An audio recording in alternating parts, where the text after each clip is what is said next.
Hello everyone, Ember here, and welcome back to a new video. In this one, I'd like to take a look at the Champions League Sapporo. I think I pronounced that correct. And I'm a little bit late to this video. You know, this tournament did take place on the 4th of May, so yeah, a bit late at recording this and probably uploading it as well. But yeah, I still wanted to take a look at this event because it is essentially the first major glance, I guess, at the format that Twilight Masquerade will bring to the West, which I think is interesting. You know, it gives us at least some kind of idea as to what decks could be performing well or could end up doing really well in the West. Now, as always, Japan's format always feels slightly different to ours, even when it's aligned. It definitely feels a bit different in some degree or another. And I'll definitely say this, and I'll say it again. Said it before, I'll say it again.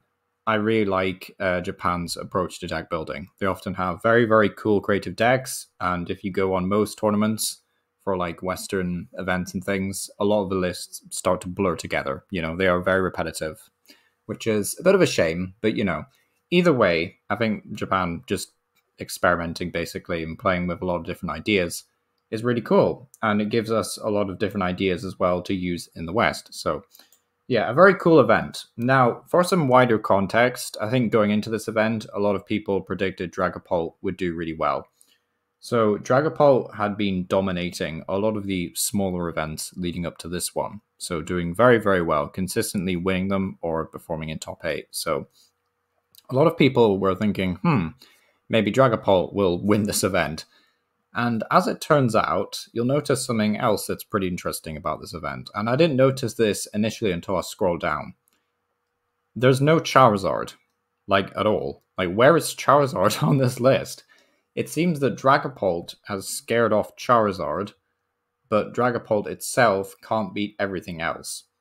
So if we lose Charizard, but we gain Dragapult and a bunch of other decks start to pop up again, I think that's a worthy trade in losing Charizard being so dominant. Now, I don't think Charizard is, of course, a very dominant deck. I know that some people believe I think that because I made an extensive video talking about how Charizard essentially dominated one event, the Philippines, I think it was. And a lot of people immediately assume that means I hate the deck and all the rest of it and stuff. But the thing is, I don't think Charizard is that dominant. And it seems that Dragapult, at the very least, will be a pretty serious counter to it. But then the other surprise that comes with this event, not just the lack of Charizard, it's the fact that the whole event was won by Miraidon. So we can just switch over here to the Miraidon deck list. So what did Miraidon actually gain in this new set? Well, not much, because this list is only playing one new card as far as I can tell.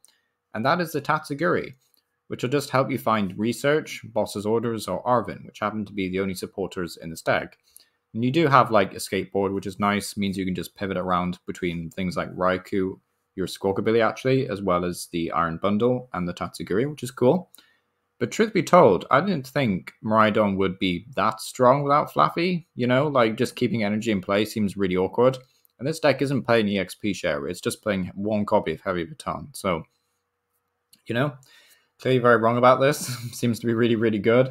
You know, I'm personally excited for this because as someone who played a lot of Miraidon in the first few days of Scarlet Violet, like way, way back when the set first came out in the West, I think it was a really fun deck and a lot of fun to play. So, you know, I'm kind of excited for this. You know, if this ends up being a really good deck again, you know, with 18 energy, which feels a bit bonkers, but hey ho, you know, works for them. Then yeah, that seems pretty cool to me. So yeah, happy that Miraidon did well. Now, in second place, there is a God of War deck, which is, truth be told, another deck that I didn't think would be very good post-rotation. But here we are. Now, this is playing a few new cards, one of which is the new Munkidori.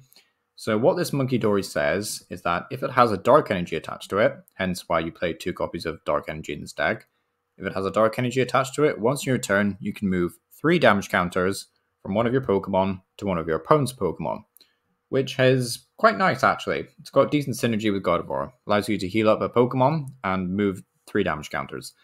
So you kind of have to view Munkidori as effectively allowing you to stack more energy on Drifloon, while also just healing either God of War, Drifloon, or like the Flutter Mane, for example, or Screamtail, actually. And then you can also effectively place 30 damage. So it's effectively a plus 30 modifier in that sense. Is it consistent? Maybe, maybe not. I've personally always found God of War to be very tight on bench space, but you know, I guess if you don't need other stuff, like you won't always need Fluttermane, you won't always need Cresselia potentially, you won't always need Manaphy, so maybe there is indeed bench space for Munkidori. But yeah, a lot of Pokemon in this deck actually, looking at a glance. But yeah, the other new card in this deck is something called Hyper Aroma, I believe, the A-Spec. Now this A-Spec just says you can search your deck for up to 3 Stage 1 Pokemon. And this build itself isn't actually playing any Rare Candy. I didn't notice this when I was pre-recording this video, but I'm not seeing any Rare Candy in this list. I don't think there is. There's not. Okay. So that's interesting. So this player is exclusively going for a very slower approach to playing God of War. So just looking for those 3 Kirlias with the A-Spec. And you can get there with Irida, which is cool. But yeah, it's interesting to me that there's no like TM evolution in this deck actually. But I guess there's no Arven, so yeah, maybe if this build was playing Arven, you'd play TM evolution. But there's a lot going on this list actually. Things like 2 copies of Professor Tour Scenario. You know, if you're a God of War player, can you let me know why that's super necessary? I guess it is for like resetting Pokemon that have a lot of damage on them anyway. But you know, interesting to me. But yeah, no Arven, no Rare Candy, no TM evolution, exclusively relying on Hyper Aroma. Still a very, very cool list, though. So that is going to be second place God of War. In third place, we do have the Dragapult deck. So this is the one that everyone was kind of like hyping up, I guess, going into this. So what Dragapult does, in case you don't know, well, I should probably start with the Dracolook, actually.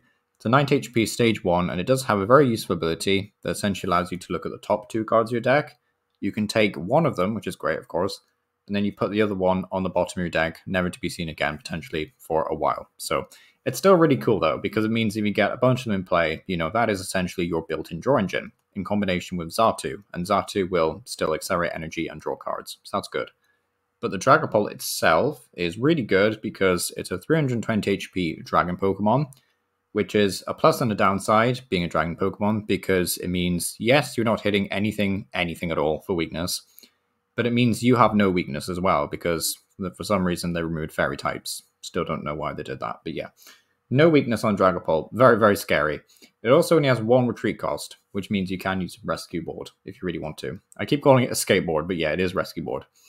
It's 2 attacks, one for a single energy, does 70 damage, and then the other one for a fire and a psychic, which is a bit awkward, but you do have Earthen Vessel and Xatu to help that out.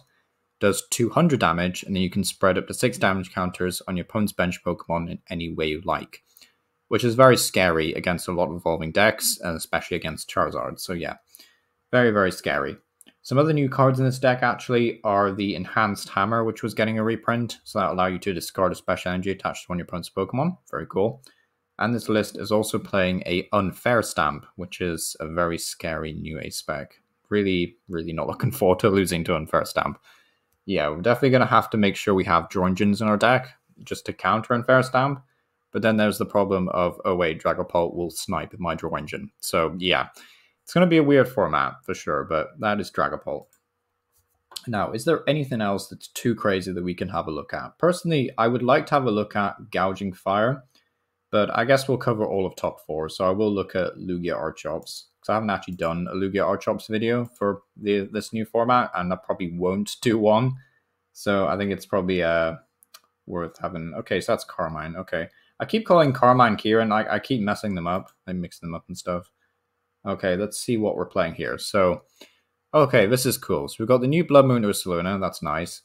3 copies of the Carmine. And I said Kieran again. It is Carmine. So Carmine, I believe, is the one that says you can play it on the first turn and you just discard your hand, draw 5, which is fantastic, actually, for dealing with discarding Archops, which is very, very cool.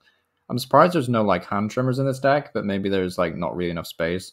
But it's cool that Lugia got another draw supporter. So also Mist Energy, yeah, I think it's Mist Energy that protects you from Dragapult spreading 6 damage counters. So effectively Dragapult just turns into 200 damage for 2 energy, which obviously isn't that impressive. So Mist Energy will definitely help that out, and probably why Enhanced Hammer's a thing. But yeah, Dragapult probably has a fairly fun time against...